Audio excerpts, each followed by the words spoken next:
You're about to step into a place the world keeps remembering and forgetting at the same time.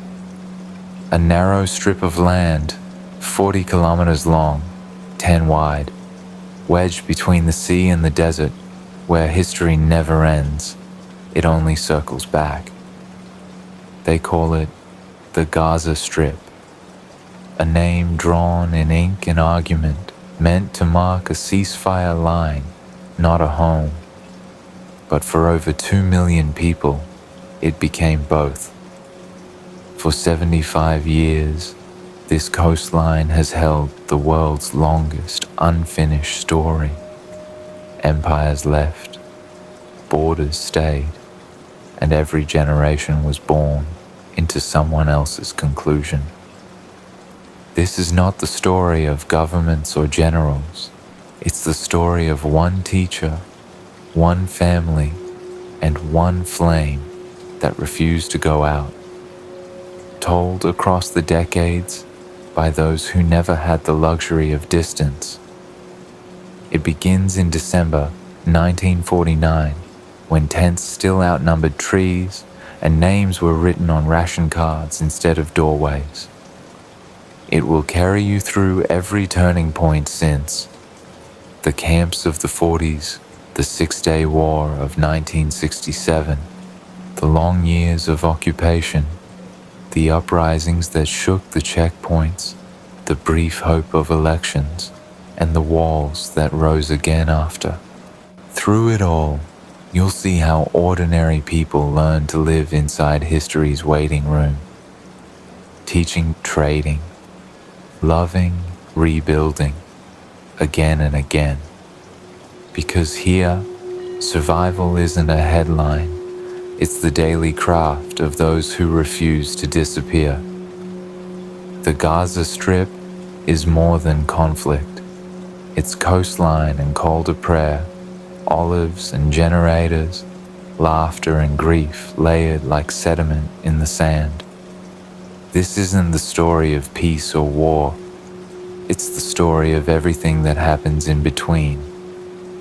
And this is how the Strip kept breathing, even when the world forgot to.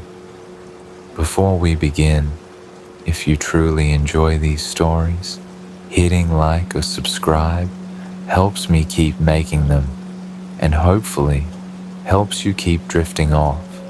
Let me know where you're listening from tonight. I'm always amazed by the places people tune in. Now, get comfortable, take a slow breath in, and let it out. Because once this story begins, chances are you'll be asleep before it ends. It's December 1949. You wake to the sound of canvas breathing. The tent shivers in the dawn wind, its ropes creaking like tired bones. The sky above Gaza is pale and endless, the color of dust and new beginnings. Someone outside is boiling tea on a tin stove. The scent of smoke and cardamom drifts through the morning air. It smells like home and loss at the same time. A few months ago, you lived in a house of stone and lemon trees. Now you live in a sea of canvas, one tent among thousands. The land between the dunes and the city has turned into a city of its own, a city made of memory. They call it the Gaza Strip. It's a name drawn on paper in faraway rooms, 40 kilometers long, 10 kilometers wide, bounded by the Mediterranean to the west and barbed wire to the east.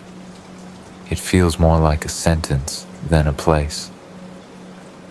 Last December, the radio announced something called Resolution 194.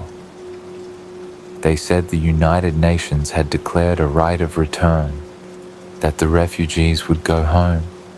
That justice was now international law. but no one you know has returned. The gates remain closed, and the names of villages are fading faster than the ink on the ration cards. Egyptian soldiers patrol the roads now. King Farouk's banners hang at the checkpoints, fluttering beside makeshift signs written in chalk. They call Gaza administered territory. You call it temporary. A clerk from Cairo has set up a wooden desk at the camp's edge. He sits beside a stack of papers, a rubber stamp, and a small radio that hums with static. Every morning, he calls out numbers. Every family steps forward to receive rations: flour, oil, soap, sugar. He records your name in a thick ledger, writing carefully in both Arabic and English. The English column reads, "Displaced person." It feels strange to see your life reduced to a line item between foreign letters. A woman named Layla runs a small school inside a tent marked UNRW, a temporary education center. She has a chalkboard made from the side of a packing crate and a handful of notebooks sent from Geneva. She teaches the alphabet, arithmetic, and patience. When she writes the word home on the board, the children ask which spelling to use, their old village or this place. At noon, the radio crackles with another voice, deep, calm, foreign. He speaks slowly in English first, then translated Arabic. You catch the name, Dr. Ralph Bunch, United Nations mediator. He announces that the armistice agreements have been signed between Israel and Egypt, Jordan, Lebanon, and Syria. He says peace has returned to the Middle East. The camp falls silent. You can hear the gulls over the sea, the distant cry of a child. Someone murmurs, "If this is peace, what was the war?" Later that week, a small convoy of blue and white trucks arrives, carrying crates labeled United Nations Relief for Palestine refugees. New words appear on the side of every tent, UNRWA. The agency's full name, United Nations Relief and Works Agency for Palestine Refugees in the Near East, is too long for most tongues. People shorten it to the Works. A man jokes, "If the UN is working, maybe we can rest." Nobody laughs. The workers unload sacks of rice, boxes of powdered milk, and rolls of canvas stamped with blue ink. You help carry them into the distribution tent. Each one smells faintly of the sea, shipped from worlds away. At night, the sky over Gaza glows faintly from oil lamps and campfires. Children chase shadows between tents. Old men sit together, smoking and trading rumors about lost orchards, uncles across the border, and the promises of diplomats. One man swears he heard that Count Bernadotte, the UN's first mediator, was killed for suggesting peace too loudly. Another says Bunch received the Nobel Prize for finishing his work. Someone else mutters, "Awards are for endings. We are still in the middle." When you walk to the sea, you can see the faint lights of Ashkelon in the north. They flicker across the horizon like ghosts. You remember the road that once led there, paved, familiar, now closed by wire and signs. The waves sound the same as they did before the war. The sea has no borders. But when you look back at the shore, you see fences dividing the dunes. Each fence marks a new jurisdiction, a different authority, another promise of order. Cairo radio plays speeches about Arab unity. Farouk's ministers speak of solidarity and reconstruction. But in the camp, what you hear most are the sounds of repair, hammers, coughing, lullabies. Your friend Youssef, once a tailor in Jaffa, has turned a tent flap into a sewing stall. He repairs torn uniforms and ration bags. He says, "If the world gives us canvas, we'll make clothes." Weeks pass. The camp develops its own logic. Water stations, clinics, markets. The UN sets up registration posts, each with a number instead of a name. You live in Block C, Section 12. It sounds like an address, but it's really a memory grid. A UN officer with a Scottish accent visits, carrying clipboards and kindness. He asks questions in perfect handwriting. How many in your family? Do you have livestock? Do you plan to return home? You answer truthfully. Yes. No. Every day.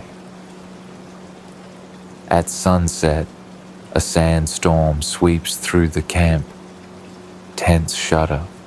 Children hide under blankets. You hold the tent pole and think of the house you once had, its walls that didn't move with the wind. The next morning, the radio brings new voices, officers from Cairo. They speak of a young man named Gamal Abdel Nasser and something called the Free Officers Movement. They say Egypt will soon rise from the shadow of monarchy. You wonder what that means for Gaza, another revolution or another administration. Later, a notice is posted at the ration line. All residents must register with UNRWA by the end of the year. The camp buzzes with rumor. That registration means recognition. That recognition means return. You wait in line with hundreds of others. When your turn comes, the clerk stamps your form. The sound of the stamp feels heavy, like history making its mark. That night, you find your mother sitting outside, staring at the horizon. She says, "They promise we'll go home soon." You nod. Neither of you says out loud what you're thinking, that every promise so far has sounded like paperwork. In the distance, you hear a muezzin calling from Gaza City, his voice faint but unwavering. It drifts over the tents, over the fences, over the sea. For a moment, it feels like the world might listen. And as dawn approaches again, you realize the maps have settled. The borders have hardened. The world has moved on. But here, the tents are still standing, and the people are still waiting. You close your eyes and whisper the date, December 1949. A new year coming, and still no road home. When morning breaks, the sun rises over canvas, not rooftops, and you understand what the newspapers mean when they say permanent displacement. But there is tea on the fire, there is bread to share, and the sound of children reciting lessons beneath the UN flag. The map has changed forever, but somehow life has not stopped. By the time another winter passes and the new decade arrives, The canvas no longer looks temporary. The tents have addresses, the schools have grades, and the word return is spoken more softly each day. It is now 1951, and the world outside the fences has begun to move again without you. It is the winter of 1951. The tents no longer flap like strangers, they creak like furniture. You have learned the language of ration days, the rhythm of cues, the smell of powdered milk, the sound of stamps hitting paper. Children now run errands instead of escape plans. UNRWA engineers arrive with rulers and notebooks, mapping the camp as though they are building a new town instead of measuring a wound. They speak of permanent shelters. The phrase makes people uneasy. Egypt's administration continues. Soldiers in khaki patrolling the coast road, bureaucrats in crisp uniforms visiting the camps, their shoes polished, their pens foreign. They call Gaza under Egyptian supervision. You call it half belonging. The new decade brings committees and acronyms. There is the Relief and Works program, designed, they say, to turn refugees into workers. Men clear canals, plant eucalyptus trees, lay bricks for schools they may never own. A payslip replaces a deed. You watch Youssef, the tailor, join a project digging wells near Deir al-Bala. He jokes that he's still stitching, only now it's the ground.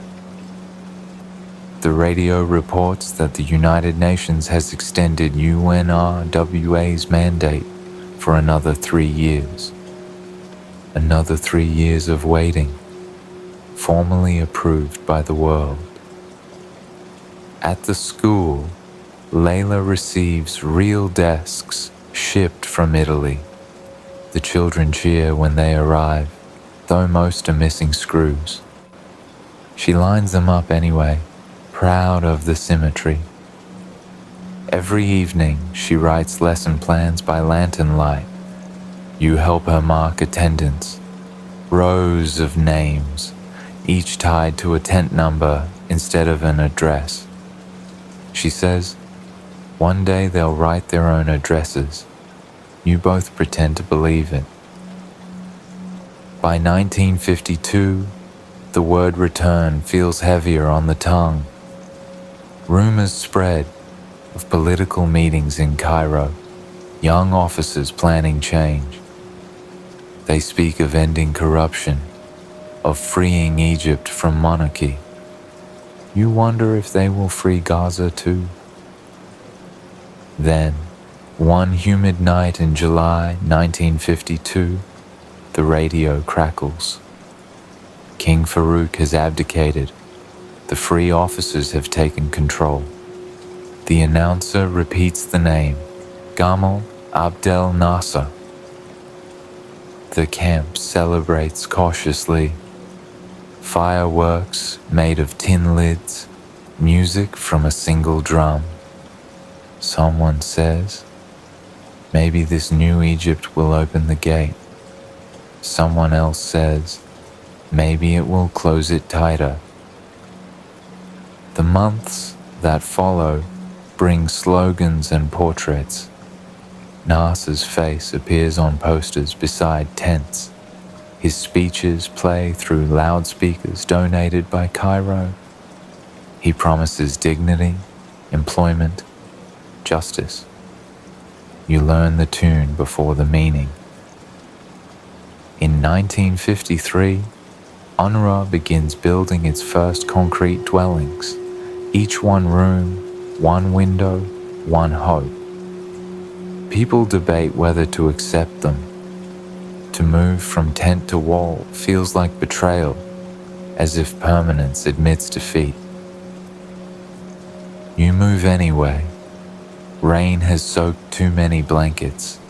The first night under a roof, you lie awake listening for wind that doesn't enter. Silence feels unnatural. The next morning, you paint the door blue with leftover aid paint. Children touch it for luck.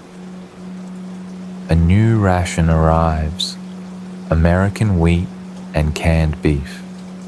The labels read, "Gift of the people of the United States." You open one can carefully, expecting generosity to taste different. It tastes like salt and metal. Work crews build a road linking Gaza City to Rafah.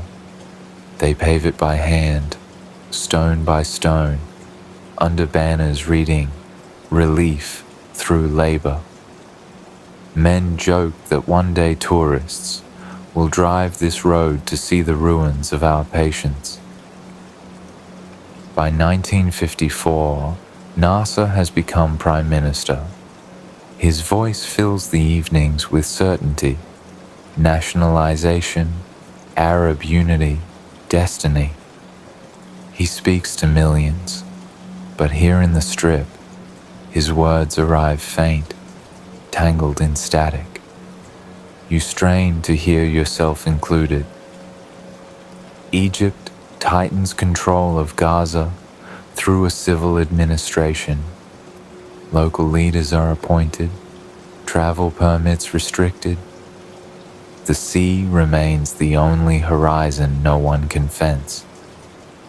Layla's students draw maps in class, some of Palestine as it was, others of the camp as it is.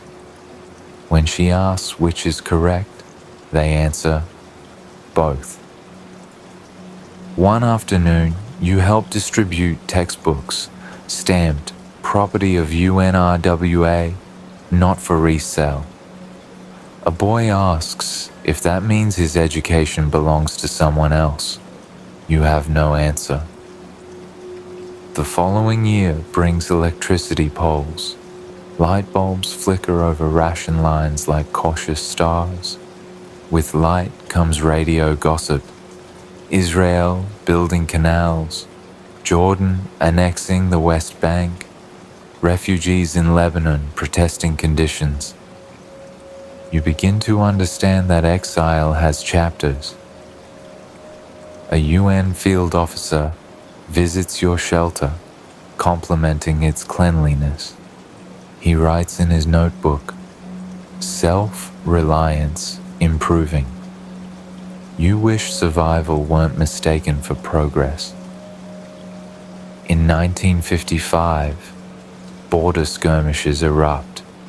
The sound of artillery reaches the camps like distant thunder.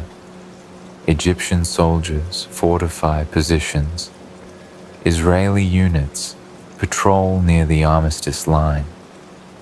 The children collect shell fragments like souvenirs. The same year, Nasser refuses to join the Baghdad Pact and buys weapons from Czechoslovakia.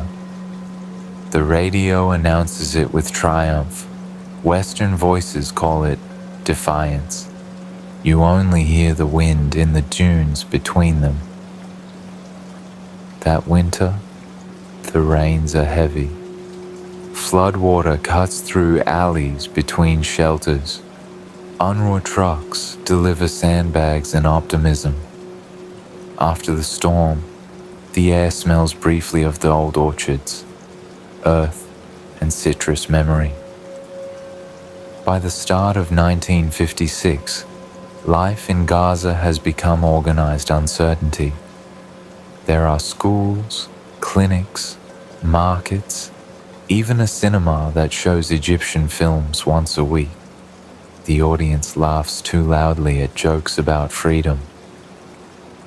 You feel the region tightening around you. Egypt nationalizes the Suez Canal in July, and the world's attention shifts to the desert once again. Foreign reporters arrive, their cameras drinking dust. Rumors of invasion fill the air like static. You find Layla packing school records into a tin trunk. If the worst comes, she says, at least the names will survive. At night, planes trace invisible lines across the stars. Men speak of alliance, Britain, France, Israel, preparing to strike. Others speak of pride, of defending Egypt's honor. You only think of the children and the trunk of names. When October 1956 arrives, you feel it in the air before the news. Boats offshore, sky trembling, the electricity cut. The sea glows faintly under flares. History is moving again, and the tents shiver like they did 7 years ago.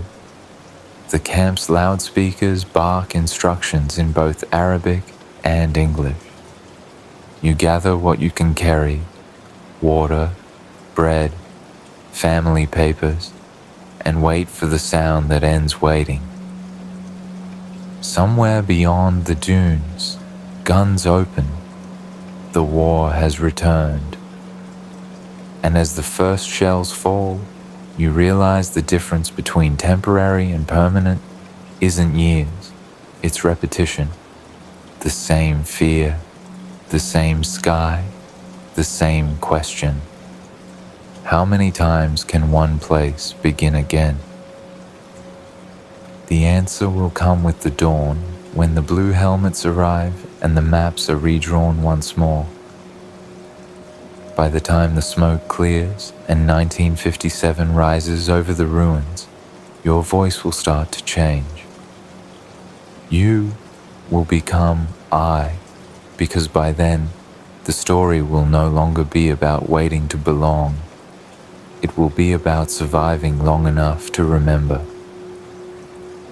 The sky over Gaza is no longer blue, it's brass. The air trembles before the news does. In late October 1956, the radio cuts out mid-song. Someone shouts, "They've landed in Port Said." You step outside and the horizon looks different. Ships like small mountains crouched on the sea, clouds moving against the wind. Children point at them, thinking they're storms. They're right. By evening, explosions bloom beyond Rafah. The ground hums through your feet. Egyptian troops race down the road in trucks, crusted with sand. They promise the fight will be short. It never is. You remember the words from the last war, temporary displacement. You whisper them again, tasting the lie. For 3 days, the Strip is thunder. The electricity fails. The wells run dry. Families hide in the concrete shelters. UNRWA finished only months ago. You discover walls do not stop fear, they only echo it. The radio returns in snatches. British, French, Israeli voices, all claiming victory. Cairo calls it invasion. London calls it operation. The camps call it déjà vu. On the 4th day, paratroopers drop near El Arish. You see them from the dunes, tiny silver seeds falling into smoke. Layla hides the tin trunk of student records beneath her bed. If they come, she says, tell them we teach arithmetic, not history. Night stretches long. Flares bloom overhead, bright as day, then vanish, leaving the smell of metal. Children count the seconds between flash and boom, as if it were thunder. When the fighting reaches the edges of Khan Yunis, You move the elderly and the infants to the clinic. Someone nails a sign on the door. Civilians inside. It flutters uselessly in the wind. Rumors arrive faster than bullets. Some say Israeli forces have entered the town. Some say Egypt has already surrendered. Some say the United Nations is coming. No one believes the last one. Then one morning, silence. Too complete to trust. You step outside expecting smoke. Instead, you see blue. Dozens of trucks marked UN Emergency Force roll through the main road. Swedish, Canadian, Indian soldiers waving awkwardly. Their helmets shine like morning. Children run beside them, shouting, "Blue men, blue men." For the first time, foreign soldiers are not enemies. They hand out gum and bandages in the same motion. One gives you a tin of biscuits, another asks for directions in halting Arabic. You realize they are just as lost. The shooting stops before understanding begins. British and French troops withdraw under pressure from Washington and Moscow. Israel pulls back to the armistice lines by March 1957. Egypt returns, but not unchanged. I remember the first night after the ceasefire. The stars felt guilty for shining. People crept out of shelters like animals after rain, sniffing the air for deceit. The UN camp near Rafah becomes a city of foreign languages. French in the canteen, Hindi in the radio static, English shouted with politeness. You help translate where you can. My mouth tastes of dust and dictionaries. New acronyms fill the days. UNEF, ANSO, UNESCO, each one a promise printed on paper. The blue helmets build observation towers and latrines, send letters home, buy postcards of ruins. They photograph everything. You wonder what they will caption us as. At school, Layla reopens classes with half her students gone north.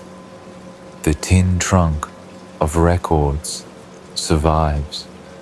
She opens it like a reliquary. We count the names together. Some are crossed out, not for absence, but for absence that will never end. I begin teaching English to the peacekeepers in exchange for cigarettes and canned milk. They teach me the word stalemate. I tell them we already have one. Egyptian control returns formally in March 1957. Nasser's portrait comes back to the administrative offices, brighter than before. His speeches now mention Gaza often, promising reconstruction. We listen because there is nothing else to do while the power flickers. The UNEF soldiers stay, camped along the border with Israel. They patrol with an optimism that locals find exotic. Every sunset turns their helmets gold. Children chase their shadows for luck. Supplies arrive again. Flour from America, rice from Burma, pencils from Sweden. Each bag and box carries a flag, as if generosity were a competition. With the ceasefire, markets reopen. Fishermen return to the shore, tailors to their needles. You reopen the small reading circle in Layla's classroom. The first book we read is about geography. It feels like an insult and a prayer. In the evenings, peacekeepers play football with the older boys. Their laughter sounds foreign, the kind that believes tomorrow is guaranteed. We cheer anyway. By mid-1957, the strip smells again of charcoal and bread instead of smoke, but nothing smells the same once it's been burned. UNRWA surveys the damage, hundreds of homes destroyed, thousands displaced again. They promise rebuilding. We promise to stay alive long enough to see if they mean it. One night, I walked to the dunes where we first saw the paratroopers fall. The sea is quiet, pretending nothing happened. The moonlight glints off a forgotten parachute, half buried in sand. It looks like a ghost trying to rest. I pick it up and fold it, though I don't know why. Maybe because everything else has already been taken. Back in the camp, Layla lights her lantern and writes attendance lists again. Children whisper multiplication tables in their sleep. The war has ended, but repetition remains. Outside, the peacekeepers' tents glow faintly along the horizon. Their sentries hum songs I don't recognize. For the first time, I realize that the foreign uniforms outside my window make me feel safer than the borders they guard. It's spring 1957 now. The reports say stability has returned to the Gaza Strip. I write that sentence in my notebook, then underline it twice, because it still sounds like fiction. The blue helmets promise to stay as long as it takes. No one asks them what long means. When dawn comes, their camp bugle calls echo across the dunes. The sound carries over the tents, over the fences, over the children reciting lessons. It feels like the world breathing again, slow, uncertain, alive. And as the sun climbs above the horizon, I feel the story shifting. The distance between you and I collapses, like a map folding itself closed. The peace has come, but the waiting remains. By summer's end, the UNEF patrols march into routine, and the rest of us into memory. It is 1957, and the Strip has entered another chapter, one quieter, but not less fragile. The guns stopped in March 1957, but their echoes took longer to fade. When the peacekeepers arrived, I thought they were temporary. Everyone was temporary then. But months passed, and their camp became a fixture.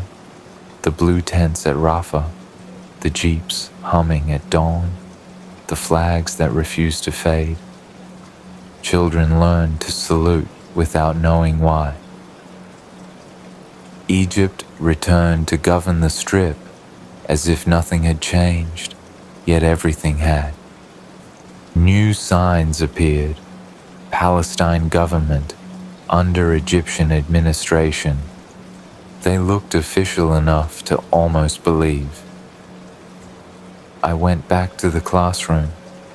Layla had been reassigned to Khan Yunis, so I took her place at the blackboard she left behind. It still bore the ghost of her handwriting, thin loops of chalk spelling homework. Every morning, 50 children sat on benches salvaged from shipping crates. Their pencils were short, their questions endless. We studied geography carefully, pretending borders were permanent only in textbooks. UNRWA sent new materials, maps, arithmetic charts, boxes of powdered chalk. We unwrapped them like treasure.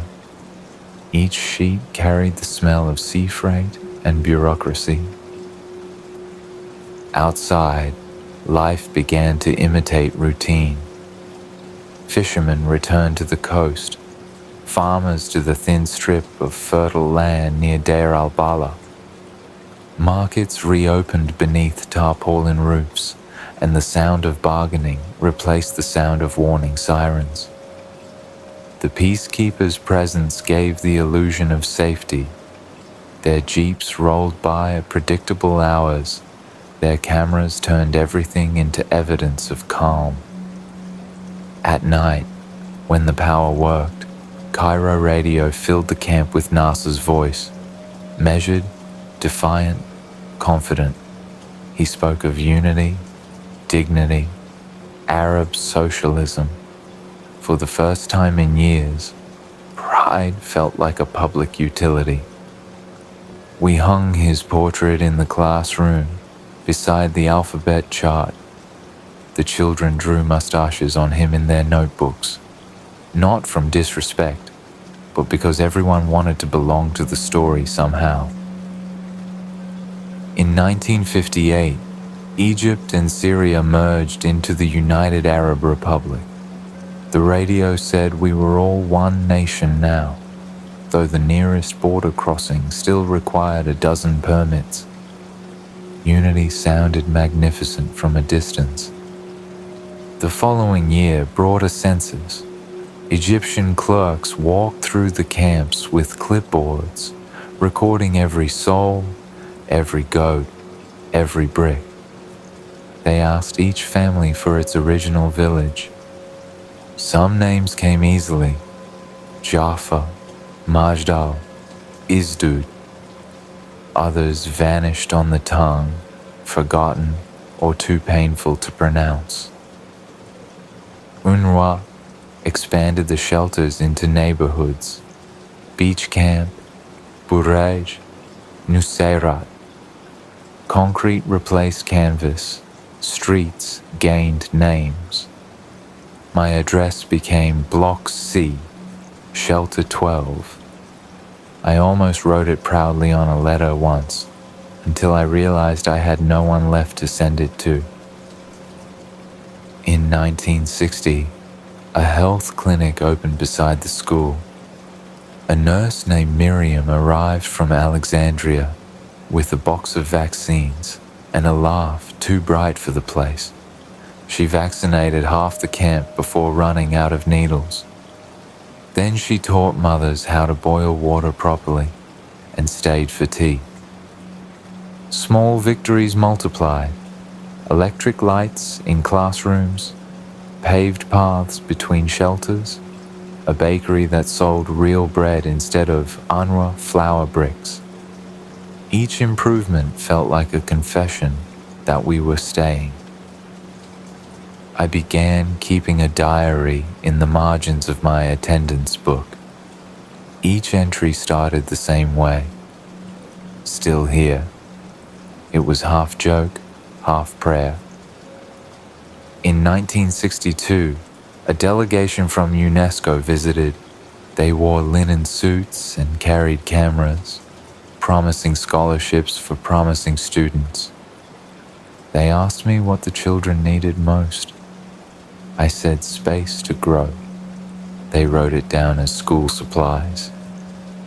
By then, Nasser's Egypt had become the center of the Arab world. His speeches thundered from every transistor radio. His face appeared on stamps, coins, cinema posters. He promised to liberate Palestine. We listened, not because we believed, but because belief was a luxury we could borrow through sound. When he spoke about dignity, I thought of our ration lines: orderly, patient, absurd. When he spoke about progress, I thought of the children counting words instead of harvests. The Strip was changing quietly. UNRWA's budgets shrank as world attention moved elsewhere. More families sent sons to Kuwait or Qatar to work. Money orders replaced letters of hope. I stayed, teaching English verbs to children who had never left a 10-mile radius. Every lesson about travel sounded like myth. In 1963, a boy named Omar asked if the world outside still looked like the maps. I told him yes, though I wasn't sure anymore. The maps on our walls were older than most of my students. By 1964, the word Palestine began returning to official speeches. The Palestine Liberation Organization formed in Jerusalem that year. Cairo radio introduced it like an heir returning from exile. We felt the tremor before the movement. You could sense restlessness under the surface. Young men sketching flags, whispering about training camps in Sinai. Older men nodding with both pride and fear. Every generation builds its own definition of possible. I kept teaching, marking exams, attending endless UN briefings about sanitation and literacy. Progress was measured in latrines per capita. Somehow, it felt dignified to argue over them. In the evenings, I walked to the dunes with a small radio, listening to songs from Cairo. The same wind that once carried gunfire now carried music. Sometimes I imagined the notes reaching across the border, slipping through the barbed wire like light. By 1965, the peacekeepers had become part of the scenery, playing cards, fixing trucks, waving at school children. They sent postcards home with photographs of calm. Calm is photogenic. That summer, UNRWA issued new identification cards, laminated, official, lifelong. The clerk said, "Keep it safe. It doesn't expire." I wanted to ask, which part of us doesn't? The Strip was cleaner now, quieter, but more crowded. Our children were having children. The word temporary had begun to sound historical. Late one evening in 1966, I visited Layla in Rafah. She was older, her hair silvered, her voice still fierce. She said, "We've turned survival into a curriculum." We laughed, though it wasn't funny. On the train back to Gaza City, I watched the desert roll by in moonlight.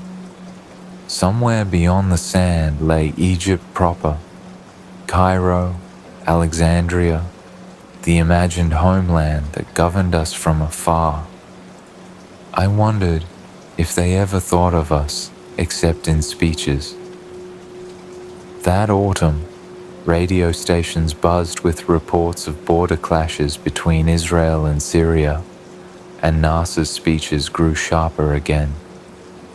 It felt like thunder building behind clear skies. I didn't write "still here" in my diary that week. I wrote "something coming." When the year turned, rumors became headlines. Egypt and Jordan signed a defense pact. UNEF patrols drilled more often. The newspapers used phrases like inevitable confrontation. The calm we had polished for 10 years began to crack. In May 1967, the Blue Helmets started packing their gear. No one explained why, but everyone knew.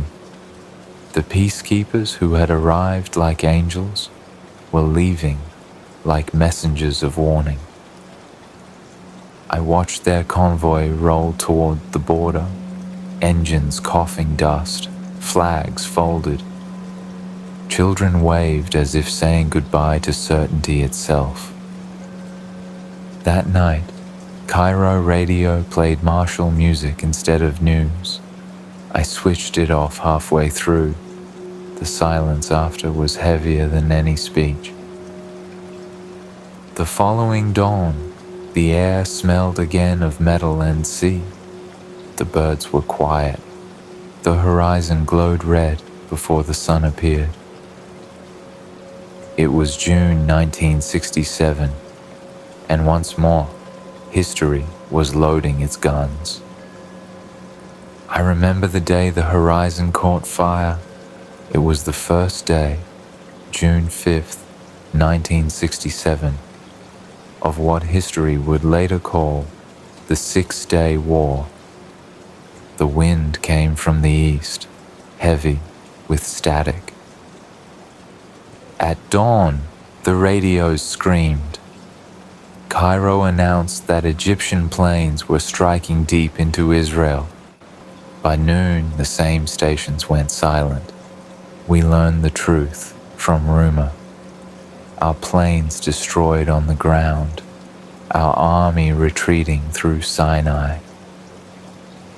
By the second night, the road from Rafah to Gaza City was jammed with soldiers and dust. They had no trucks, no orders, only sand in their mouths. One of them handed me his rifle and said, "Keep it. I'm done with war." The sky glowed red toward El Arish. Children thought it was sunset. I knew it was fuel. When the shelling reached the edge of town, I hid my class register under the floorboards. Names, grades, the fragile proof of continuity. I told the children to stay home. The next morning, tanks appeared on the coastal road, engines low, voices foreign. By June 7th, Gaza was under new management again.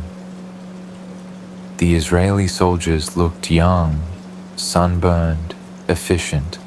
They told us in Arabic, "Don't be afraid." It was almost kind. Almost. The occupation arrived like a well-oiled machine. Curfews at sunset, ID cards issued, roadblocks sprouting overnight. They changed the coins, the traffic direction, the flags. Only the ration line stayed the same.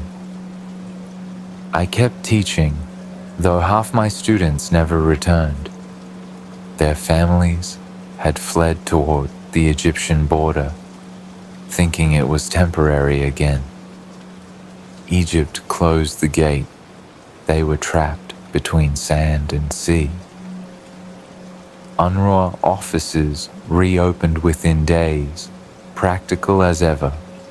The staff replaced the Egyptian stamps on our files with blue ink. They told us, education must continue. We nodded, because nodding costs nothing. The first months of occupation were strangely quiet. No artillery, no speeches, just orders printed in Hebrew and Arabic, posted on the walls of every market. Permit required for travel. Permit required for fishing. Permit required for breathing, it seemed. The Israeli authorities brought engineers to repair the roads and survey wells.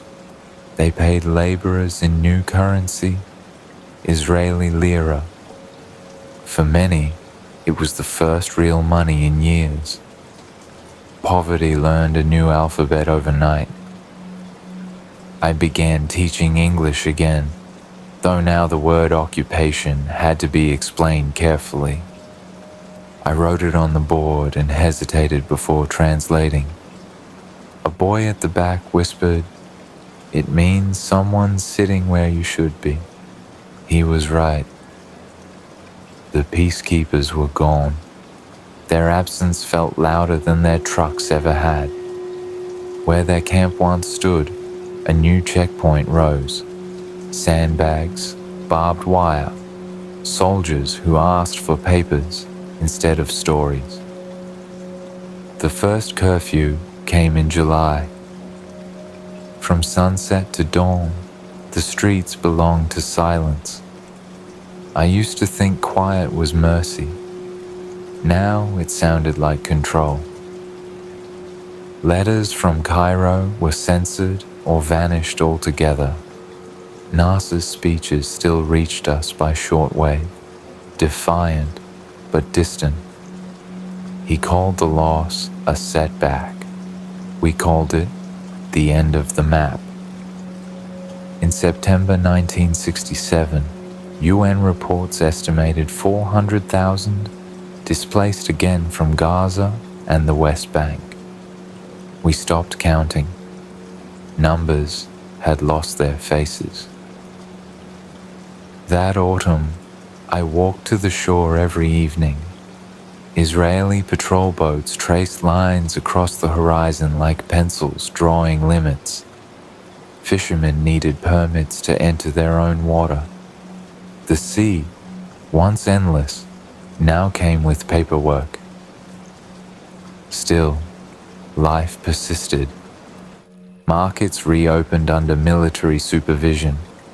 Schools operated under inspection. The soldiers who came to check our lessons seemed embarrassed by our politeness. One of them, a reservist from Tel Aviv, asked me what I taught before the war. I said, "Before which one?" He laughed softly, then stopped, realizing there was no safe answer. In 1968, construction began on new roads linking the Strip to Israel. Trucks carried goods north. Workers carried wages south. Dependence disguised as opportunity. UNRWA expanded again, hiring local teachers. Cheaper, easier to manage. We taught under supervision now. Every textbook approved, every map corrected. Palestine became a word to be whispered. Some nights, small groups of young men disappeared into the dunes. They called themselves Fedayeen, those who sacrifice. Rumors said they crossed into Israel to strike and returned through tunnels of sand. Each morning, new notices appeared on walls listing the dead. The children asked what Fedayeen meant. I told them it meant courage. I didn't add that courage often came back in pieces. In March 1969, Nasser announced the war of attrition along the Suez Canal. We listened from our classrooms, wondering if distance could protect us from repetition. It couldn't. The Israeli authorities began building settlements near the coast.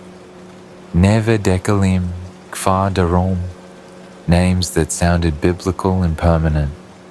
The construction crews worked quickly, as if permanence were an emergency. By the end of 1969, the Strip was a paradox. Roads smoother, markets fuller, spirits hollowed. We had stability, but not ownership. I kept my diary going. Every entry began with the same two words, under control, not theirs, mine. A reminder not to lose the small freedoms left inside my own head. One evening, a soldier asked if I still believed in return. I said, "Return is a direction, not a date." He nodded, perhaps understanding, perhaps not. The sun set behind him, red and indifferent.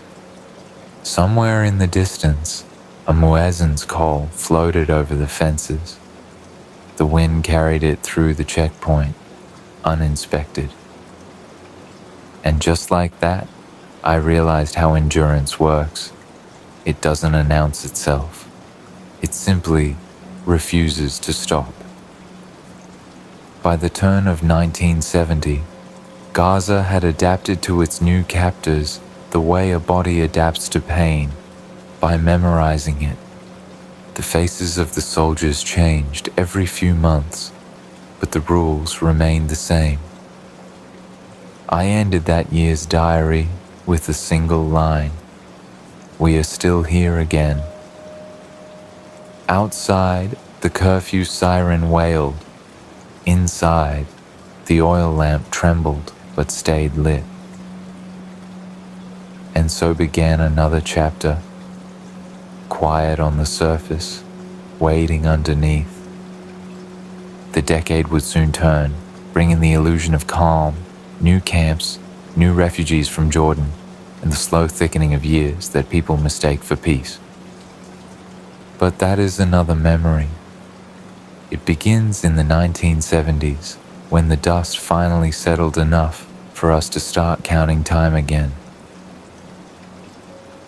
The 1970s arrived without fanfare, just the same wind, the same fences. NASA died that September. Cairo mourned for 40 days, but here in Gaza the radios only crackled with static. I stood outside the school and listened anyway, because grief is a habit. His successor, Anwar Sadat, promised continuity. We had learned what that word meant, a pause between disappointments. The war of attrition ended on paper, but not in the mind. Across the canal, the guns finally slept. In Gaza, our silence kept their rhythm. UNRWA issued new ration cards that year, laminated, official, practically eternal. Mine still smelled of ink and dust.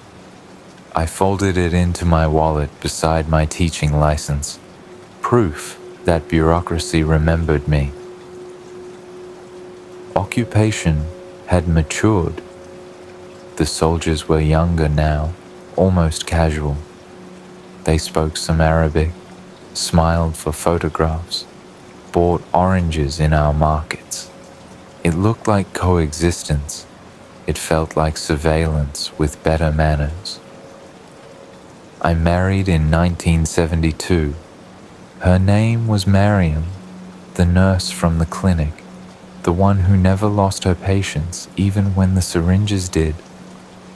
We held the ceremony in the courtyard behind the school. The students decorated it with chalk drawings of flowers on the wall. We built our home from 2 shelters joined by plywood. When it rained, the roof hummed like a drum. She called it music. I called it temporary architecture of hope. That same year, the PLO moved its headquarters to Beirut.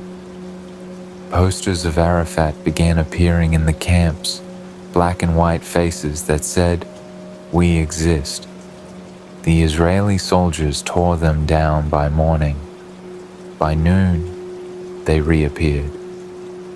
Resistance learned the value of repetition.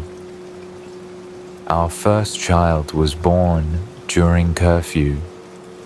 I walked to the clinic through alleys of whispers, carrying a lantern and the permission slip the soldiers required even for life. When I reached the door, Mariam was already holding him, calm and luminous. She said, "He waited for the quiet between patrols." We named him Nabil, meaning noble, though we settled for breathing. Teaching changed after that. I noticed the students' questions grew bolder. They asked why the textbooks skipped certain maps, why the lessons on geography stopped at the Jordan River. I told them education is another kind of resistance, learning the shape of what you've lost. In 1973, the radios erupted again, War in Sinai, war on the Golan. Egypt had crossed the canal, Syria, the heights. For 6 days we held our breath. For 12 more, we held our doubt. When the ceasefire came, Sadat called it victory. In Gaza, we called it déjà vu, with better headlines. Still, something shifted. For the first time, Israeli soldiers looked uncertain. The checkpoints were quieter, the curfews shorter. Power, like weather, changes temperature before anyone names it. Mariam began organizing vaccination drives with UNRWA. She moved from camp to camp on a borrowed bicycle, her basket filled with bandages and laughter. She said, "If they control the borders, we'll control the fevers." I started an evening literacy class for adults, mothers, laborers, old men who wanted to sign their own names.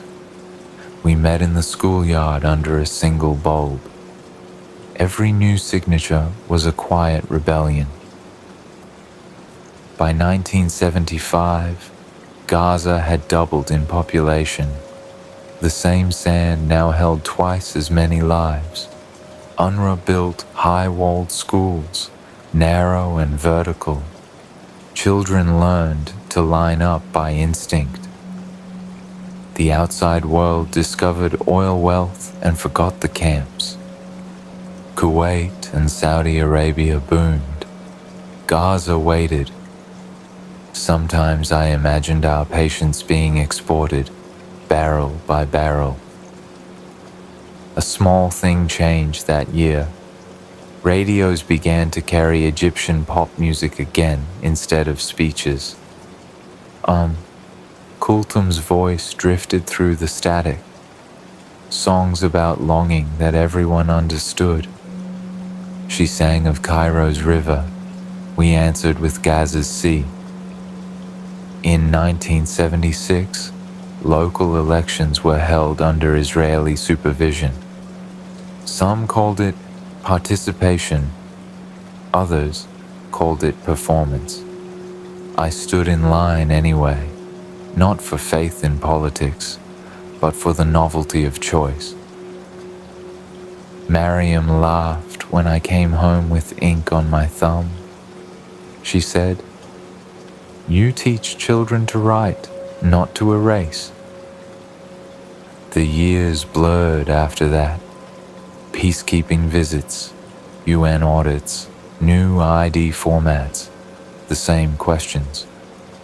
We measured time by our son's height against the doorway. Each mark felt more permanent than the borders outside. In 1977, Sadat went to Jerusalem. We heard it on the radio, disbelief cutting through the static, an Egyptian president speaking before the Knesset. Some cheered, some cursed, most just stared at the horizon, trying to imagine what peace looked like when you weren't invited to sign it. That winter, the soldiers at the checkpoint asked fewer questions.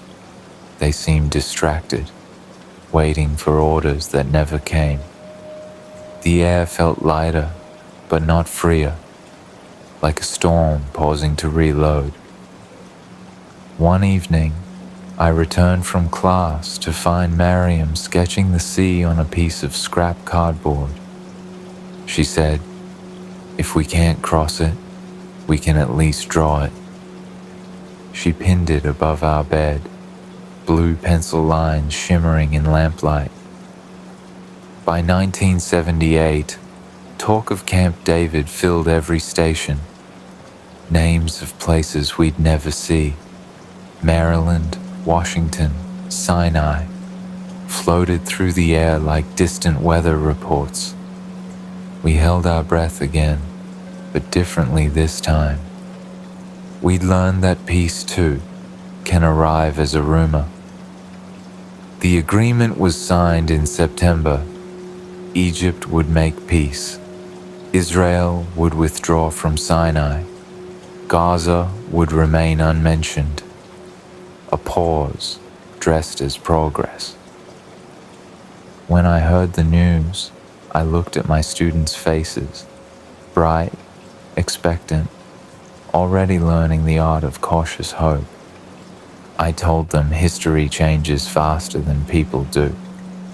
They nodded as if it were homework. That night, Mariam lit a candle for the possibility of silence that wasn't fear. We listened to the sea instead of the radio. For a few minutes, it sounded almost like peace. I ended my diary that year with a single line. The world signed something, but the fences didn't notice. Outside, the wind shifted west, carrying the smell of salt and thyme. The blue pencil lines above our bed fluttered, as if remembering the tide. It was 1978, and the decade had finally learned to whisper instead of shout. Soon, it would be 1979, the year after peace, the year before disappointment.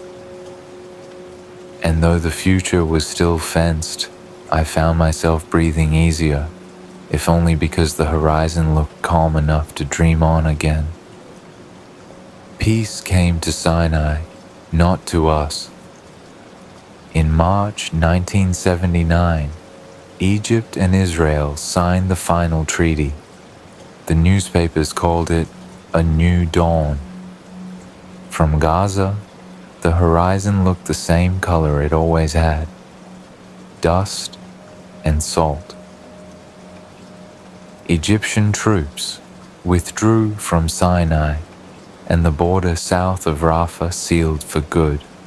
For the first time in my life, Egypt was both neighbor and stranger. The soldiers at the checkpoints changed uniforms again, but not their questions. We showed the same papers, gave the same answers. Only the flags overhead had been rearranged. Mariam said, "Maybe calm is the new occupation." I laughed, but the truth stayed. The 1980s began with electricity most nights, and news that never reached us until it was history.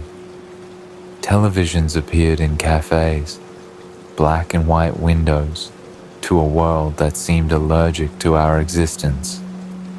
Beirut burned, Tehran rioted, Cairo danced, Gaza waited.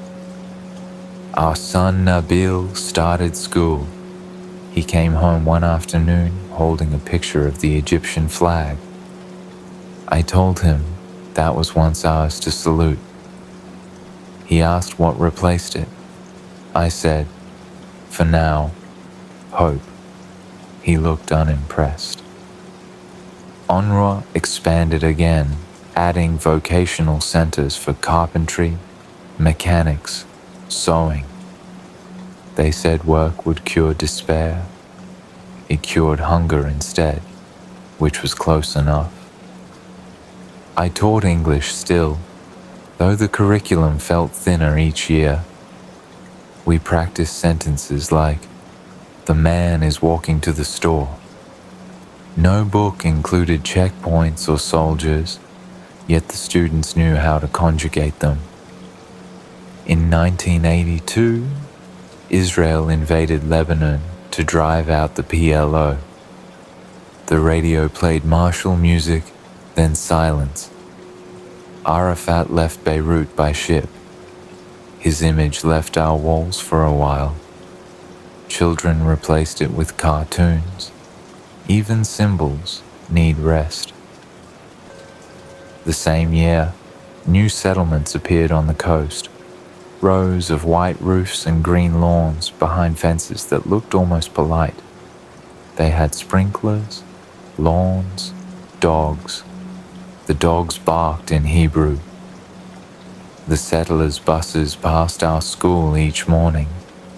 The children counted them like omens. 10 buses meant calm, 12 meant raids that night. They were usually right. Mariam began volunteering with the Red Crescent. She visited homes too damaged for UNRWA repair crews, carrying gauze and stories. She said, "If we can't change the law, we'll change the bandages." By 1984, Gaza's youth were restless. They spoke faster, argued louder, dreamed in verbs instead of nouns. They formed committees for everything: students, workers, prisoners, poets. Each meeting ended with the same toast: next year, freedom. I started keeping 2 notebooks, one for lesson plans, one for observations the authorities might not like. The second I hid inside a hollow grammar textbook. Resistance loves irony. In 1985, an Israeli jet dropped leaflets over the Strip promising improvements. They fluttered like snow, landing on rooftops and courtyards. The children collected them to make paper boats. They floated briefly, then sank. The following year, my students began writing slogans on classroom walls in chalk. We exist. We remember. I erased them before inspections, but each night they reappeared, rewritten in steadier hands. I realized I was teaching a generation fluent in patience and fury at once. They could quote Shakespeare and The Price of Onions in the same breath. Their parents survived. They intended to live. By 1987, unemployment had climbed past half the working-age population. Young men crossed daily into Israel for labor, returning with pockets of coins and stories of humiliation. Each story added a drop to a rising tide. Then came December 8th, 1987. A traffic accident at Erez checkpoint. An Israeli truck, 4 Palestinian laborers killed. Rumor spread faster than reason. Funerals became marches. Marches became fire. I was grading essays when I heard the first chant echo through the streets. Windows rattled, not from bombs this time, but from voices. Hundreds shouting one word: enough. The first intifada began like a cough, unexpected, unstoppable. Boys armed with stones faced soldiers in armored jeeps. Girls carried vinegar-soaked cloths for tear gas. Mothers banged pots from balconies to warn of patrols. The air smelled of smoke and adrenaline. Schools closed. UNRWA declared an emergency curriculum, education by whisper. We taught in living rooms, courtyards, even behind bakeries. I used chalk on the wall of our house until the soldiers ordered me to stop. So I switched to sand. Lessons disappear with the wind, but memory doesn't. The soldiers called it unrest. We called it breathing. Graffiti became our newspaper. Every wall a headline. Strike tomorrow. Prisoners released. Freedom lives here. By morning, the army painted over them. By nightfall, they returned. Mariam treated the injured, broken arms, rubber bullet bruises, gas burns. She came home smelling of disinfectant and courage. She said, The young ones aren't afraid anymore. I said, that's what frightens me most. Israel called the uprising a disturbance. The UN called for restraint. We called it history knocking on a locked door. By 1988, the uprising had a rhythm.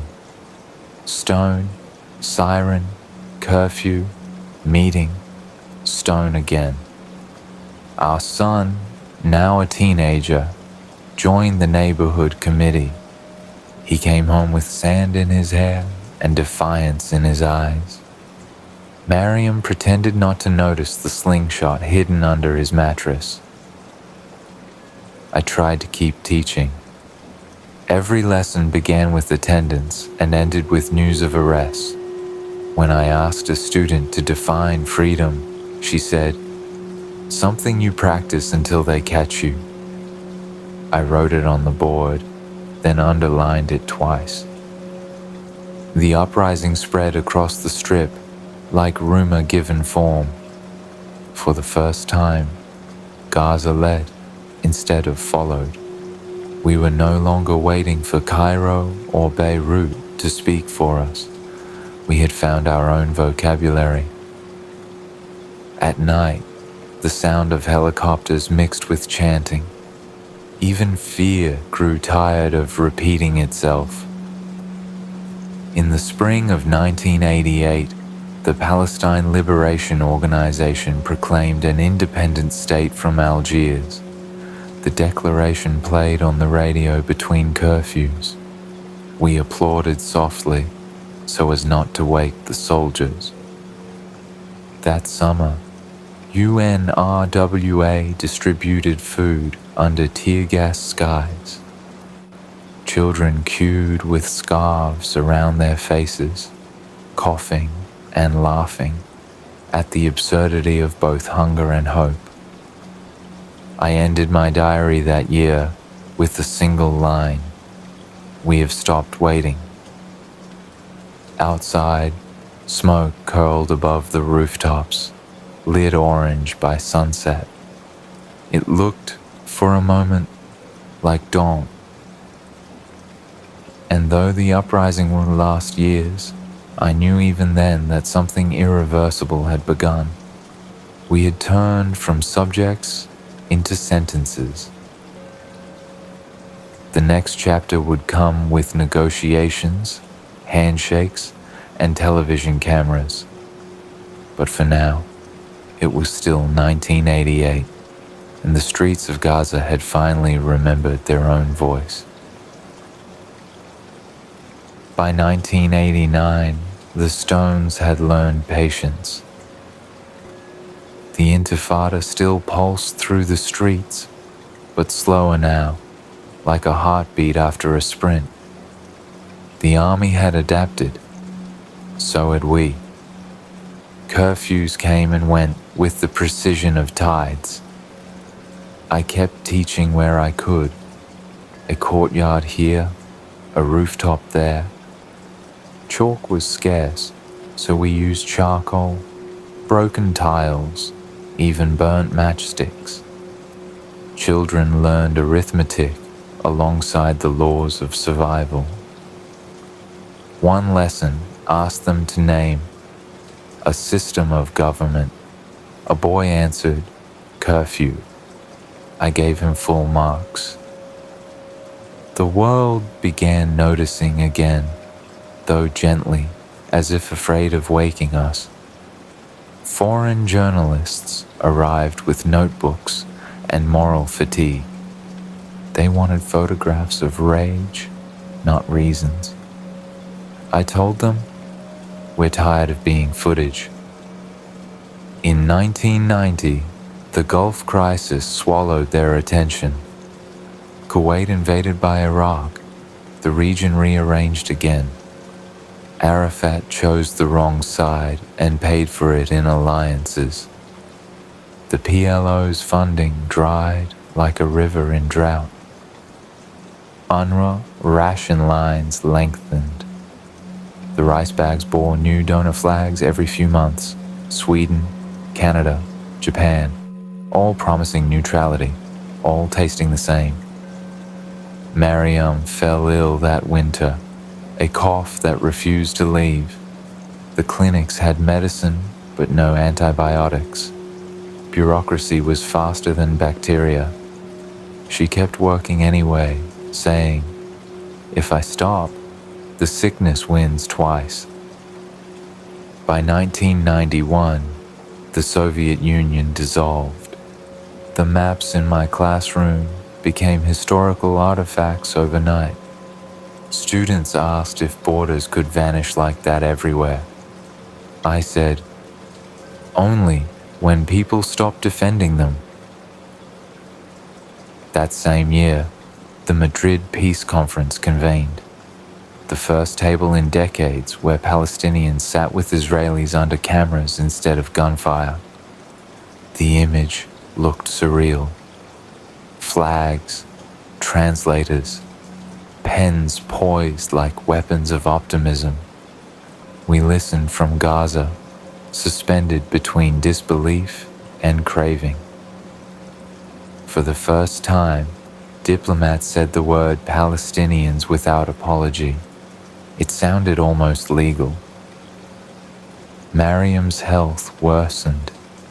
She coughed through the radio coverage, smiling faintly when she heard Arafat's name. She said, "Tell me when they sign something real." I said, "That's the problem. Reality isn't on the agenda." In 1992, Rabin replaced Shamir as Israel's prime minister. Rumors of talks multiplied. People began to speak of peace, like an old lover who might visit. Then came 1993. That September morning, the television in the cafe flickered with a scene no one believed at first. Washington, D.C., the White House lawn, sunlight, applause. Arafat and Rabin shaking hands while Bill Clinton held their arms together like a school teacher forcing reconciliation.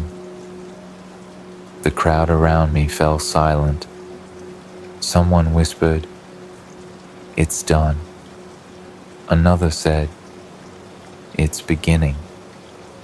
Both were right.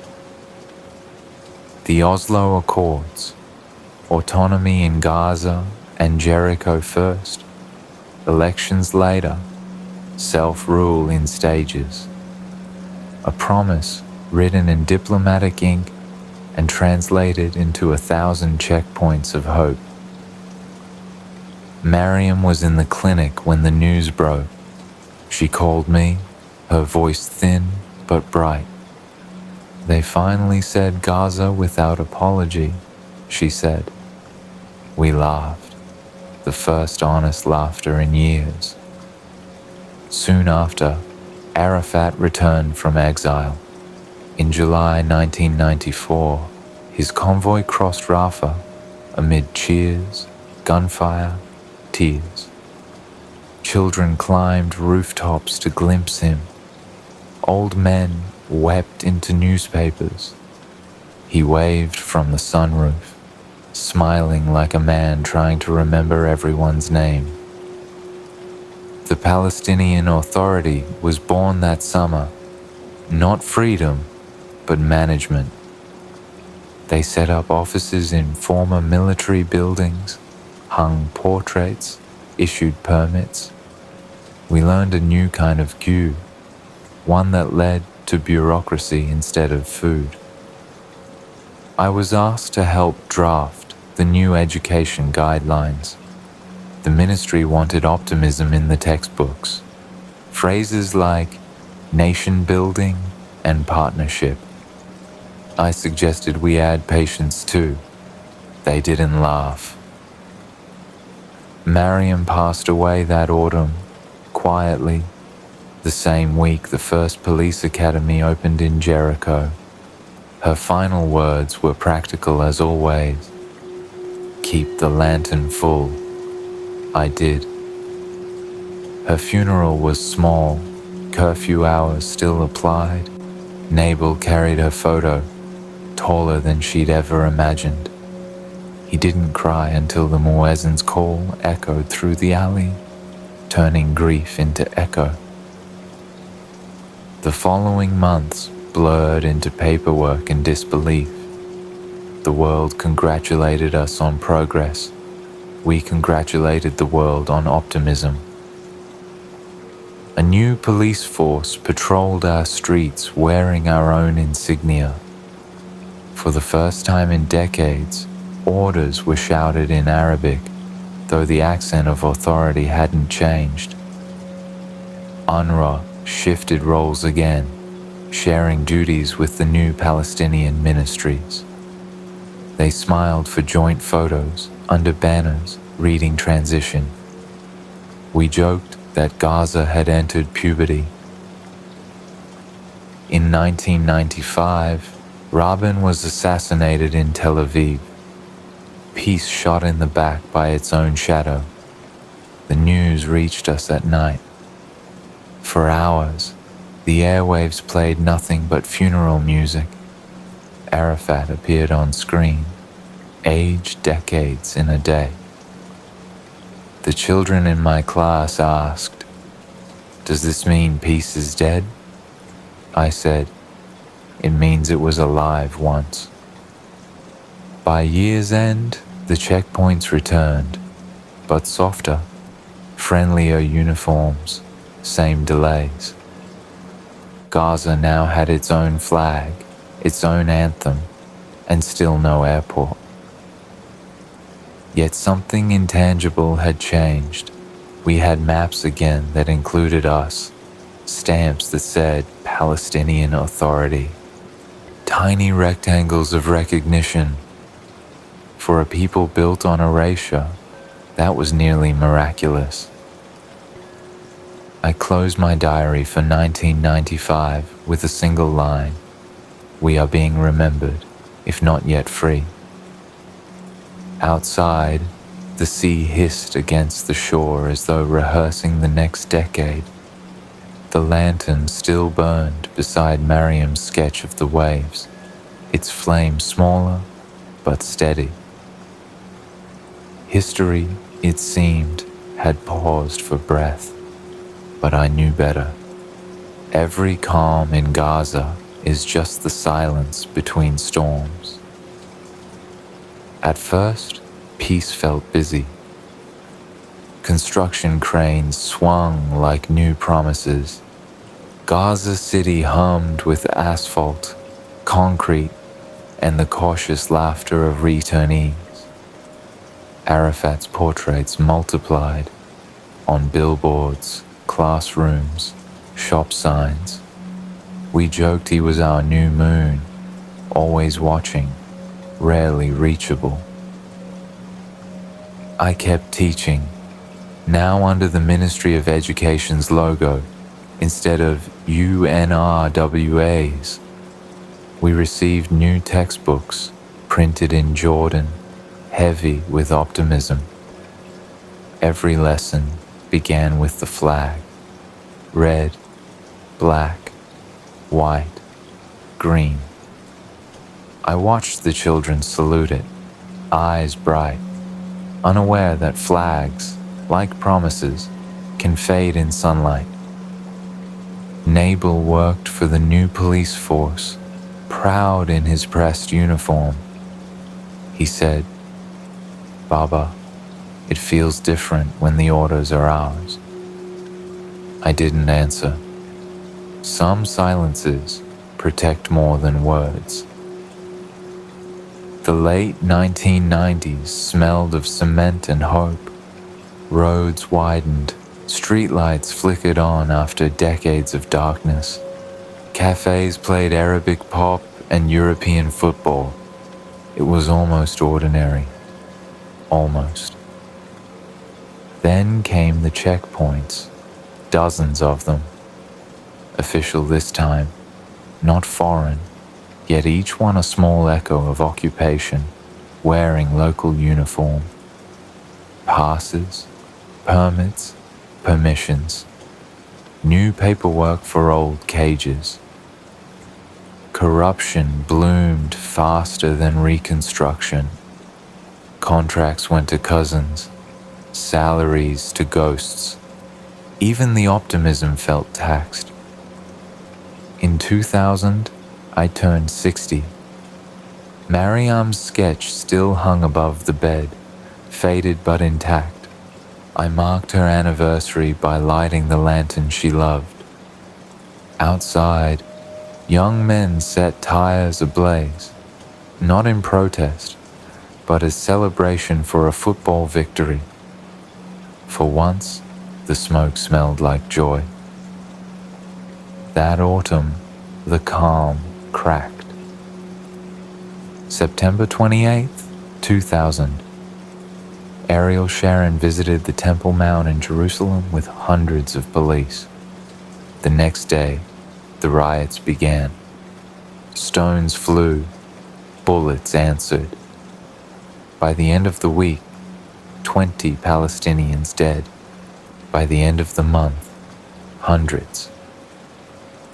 The Second Intifada. It rolled across Gaza like a returning storm. You could taste fear in the dust again.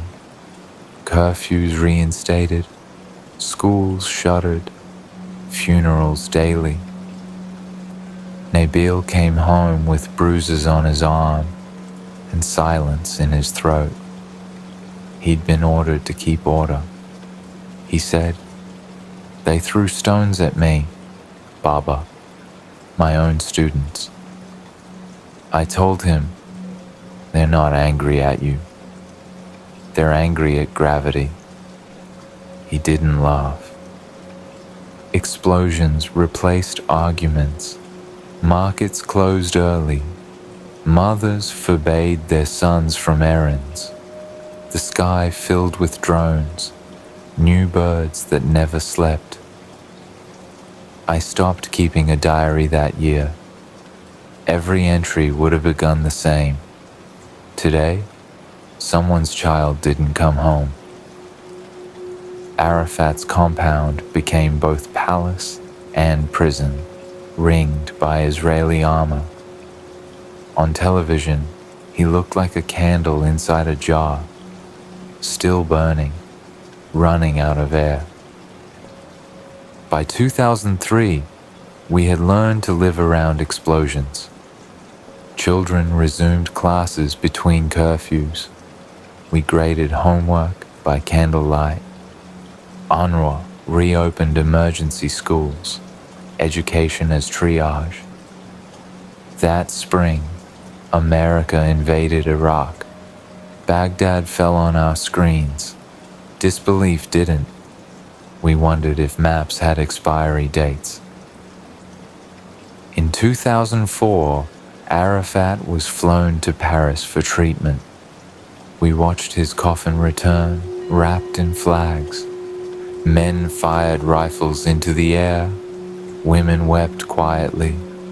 Another father figure gone, another chapter unsigned. The following year, Ariel Sharon, yes, the same man from that fateful visit, announced Israel would withdraw from Gaza.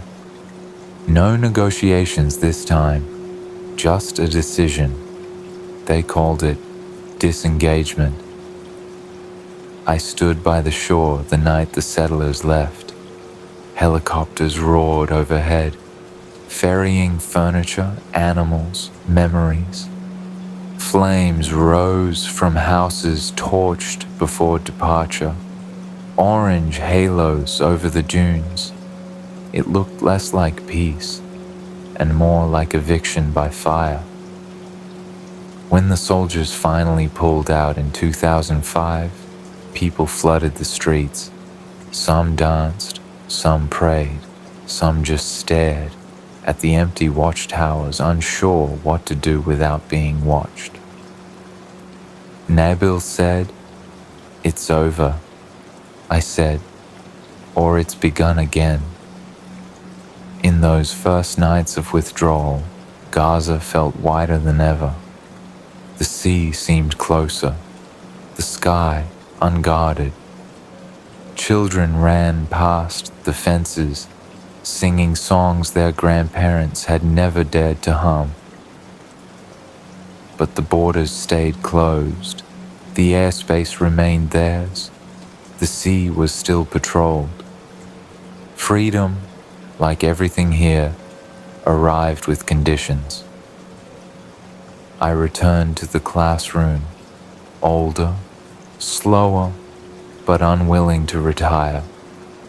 I told my students, "You were born behind wire, but remember, wire rusts." They smiled, half believing me, which was enough. That autumn, the sky turned calm again. Too calm. Gaza always pauses before remembering itself.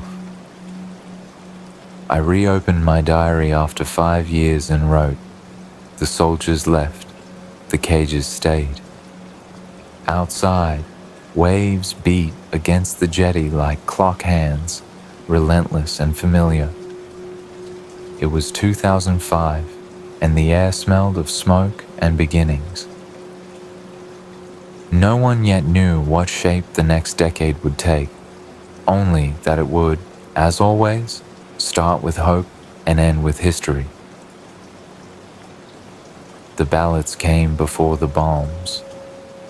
In January 2006, Gaza voted for change. Hamas won, slogans of resistance outpacing suits of negotiation. The world reacted as though democracy were a crime of enthusiasm. Foreign aid froze, borders sealed. Hope, once again, became contraband. For a brief moment, the streets bloomed with green flags and music. Then the flags multiplied into factions, and music turned into marching. By 2007, Gaza fought itself. Fatah and Hamas, brothers arguing with bullets. Gunfire in the alleys. Ministries divided like inheritance. I hid my school papers under the bed, afraid they'd be mistaken for allegiance. When the smoke cleared, Hamas ruled Gaza. Fatah remained in the West Bank. 2 governments, 1 grief. The blockade followed. Electricity rationed, fuel trickling, goods listed like sins. Israel called it security. Egypt called it policy. We called it slow suffocation.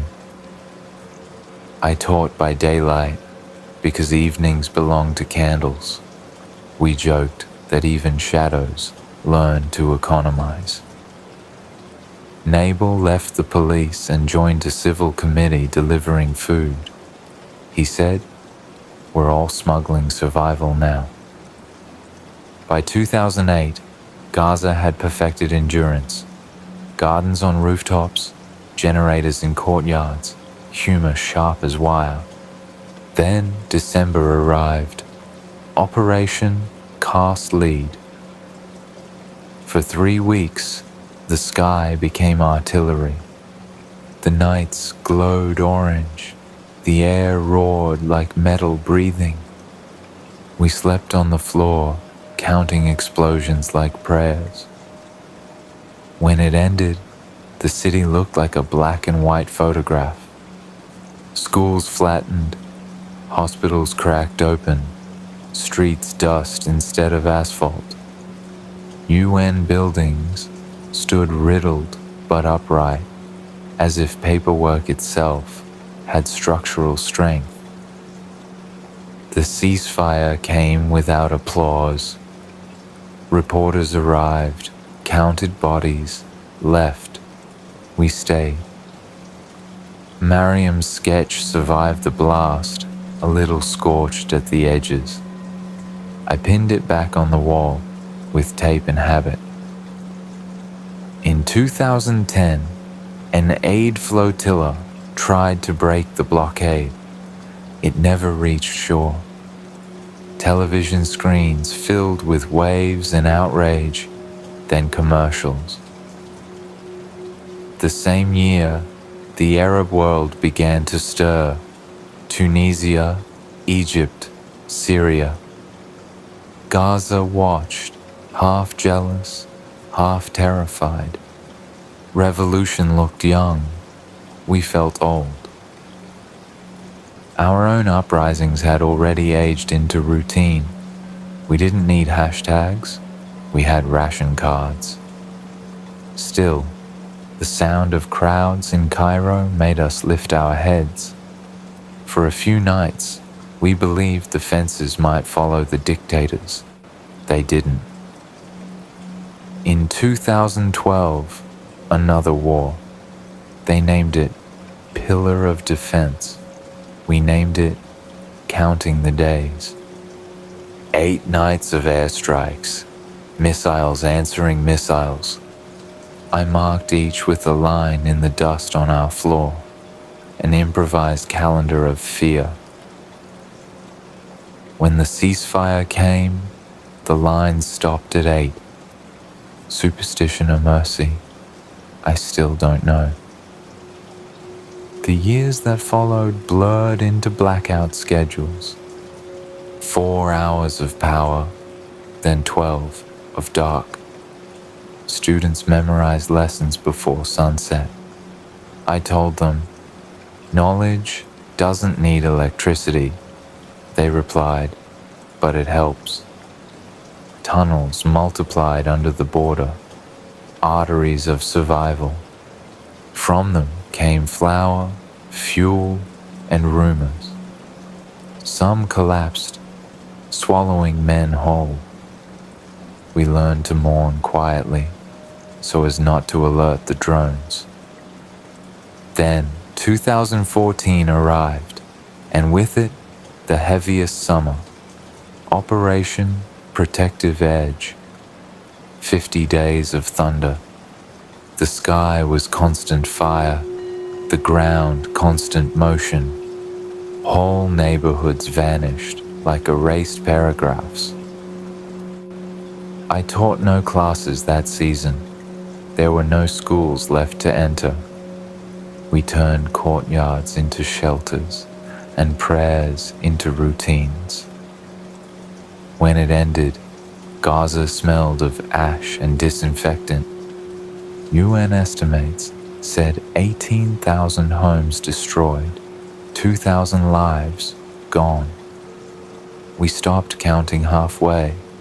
Grief doesn't need decimals. Nabil helped clear rubble near Shujaiya. He found a child's notebook intact except for the cover. On the first page was a single sentence in blue pen. I will become a doctor. He brought it home and placed it beside Mariam's sketch. 2 pieces of paper that refused to die. The ceasefire held, but the silence afterward felt heavier than the war. We called it the loud quiet. Every sound made you flinch. By 2015, aid money trickled in again. Blue helmets, wide SUVs, optimism with expiry dates. New projects promised reconstruction. Old wounds reopened for inspection. I turned 75 that year. My students brought me a candle and a notebook. On the first page, they'd written, "Teacher of Hope, please continue." I laughed until I cried, then cried until I laughed again. Outside, the sea murmured against the ruined pier, the same sea that had watched empires, armies, and treaties drift away. It would outlast us too, but at least it listened. I closed my diary for 2014 with one sentence. We are still learning to live between headlines. And as the generator stuttered out, plunging the room into perfect darkness, I felt something small, yet indestructible stir. Not peace, not victory, just the stubborn pulse of existence. It was enough. I thought the worst was behind us. By 2015, Gaza had the weary rhythm of a patient who refuses to die. The markets reopened among ruins. The schools returned before the roofs did. Every morning, I swept dust from the classroom floor, and every evening, it returned, punctual as the tide. My students had grown up online. They filmed their lives on cracked phones. Blackouts, weddings, checkpoints, laughter. They said the world was watching. I said, the world watches everything. It rarely looks. Still, the internet gave us mirrors. We could finally speak without leaving. Sometimes the connection held long enough for my lectures to reach Europe, where people called our endurance resilience, as if we had a choice. In 2017, electricity dropped to 3 hours a day. The hum of generators became Gaza's national anthem. I graded papers by candlelight again, romantic if you ignored the fumes. Nabil married that spring, under banners strung between bombed walls. His bride, Layla, wore a dress stitched from borrowed fabric and stubborn hope. Their first dance was to the rhythm of distant artillery, offbeat but sincere. A year later came the March of Return. Every Friday, crowds gathered near the border fence, waving keys and flags. Old men held deeds to villages erased before their birth. Children flew kites painted with the word, home. I didn't march. I was too old to run from bullets, but I taught about it the next day. I told my students, sometimes walking forward is the only geography left. By May 2018, the protests met gunfire. The hospitals overflowed again. Layla worked double shifts. Nabal drove the wounded when ambulances couldn't reach them. Every evening, he returned silent, eyes ringed with disbelief that could no longer find words. The world saw it live this time. Streams, headlines, hashtags. Sympathy trended for 48 hours. Then the algorithm moved on. After that, Gaza learned to live stream survival. Children sang under drone-lit skies. Weddings continued between air raid sirens. If you didn't laugh, you'd rust. In 2019, I retired officially. Unofficially, I kept teaching wherever a table and 6 chairs survived. The ministry sent a medal that misspelled my name, but spelled endurance correctly. That same year, Nabil's first child was born, a girl named Mariam. When I held her, the room smelled of milk and possibility. Her tiny fingers wrapped around my thumb, like a peace treaty written in flesh. Then 2020 arrived, and with it, a new kind of siege, this time invisible. The virus closed what bombs hadn't. Curfews became global fashion. For once, the world understood confinement, though on better terms. We disinfected the same hands that had held rubble. Masks hid faces already practiced in restraint. Yet the air felt strangely equal for a moment, everyone learning how small survival could feel. In 2021, rockets and sirens returned. 11 days that felt like 11 years. Mariam the Younger learned to sleep through explosions before she could spell her name. I envied her efficiency. After each war, the aid convoys rolled in again. New slogans, old debris. I stopped counting rebuildings. The foundations remembered for me. The drones never left. They circled day and night, polite as weather, recording our endurance in high definition. Sometimes I waved at them, half in irony, half in habit. If history insists on watching, it should at least wave back. By 2022, Gaza's children spoke multiple languages: Arabic, English, and Siren. They could identify a warplane by sound before they learned algebra. I called it an advanced curriculum in survival studies. That year, the sea returned to my dreams. I walked along the jetty where Mariam once sketched the waves. Fishermen still argued with soldiers over invisible lines on the water. I watched a boy throw a bottle into the surf. Inside was a note wrapped in plastic. He said it was for anyone with a coastline. Sometimes I imagine that bottle washing up in Cyprus or Sicily, opened by someone who mistakes our endurance for poetry. In 2023, my eyesight dimmed. I began recording my lessons instead of writing them. The microphone caught the hum of drones overhead. Accidental background music. I left the recordings unedited.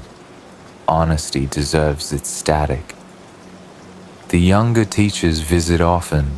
They bring USB drives of lectures, digital chalk, and questions that sound like déjà vu. They still ask how to keep hope alive. I tell them, hope isn't a feeling here, it's a schedule. On Fridays, I sit by the window and watch the light change over the rooftops. The walls bear new graffiti. We are the grandchildren of the unbroken. It's a long lineage, but someone has to keep attendance. Sometimes, when the power cuts and the room goes perfectly dark, I see Mariam's sketch glowing faintly in memory, lines of a sea that no one can fence. I think of all the years between tents and treaties, all the names written and rewritten in my grade books. I wonder if any of them found the piece I kept assigning as homework. The lantern still burns, smaller now, but steady. It's enough light to write one more line. We are still here again. Outside, the drones drift like lazy stars.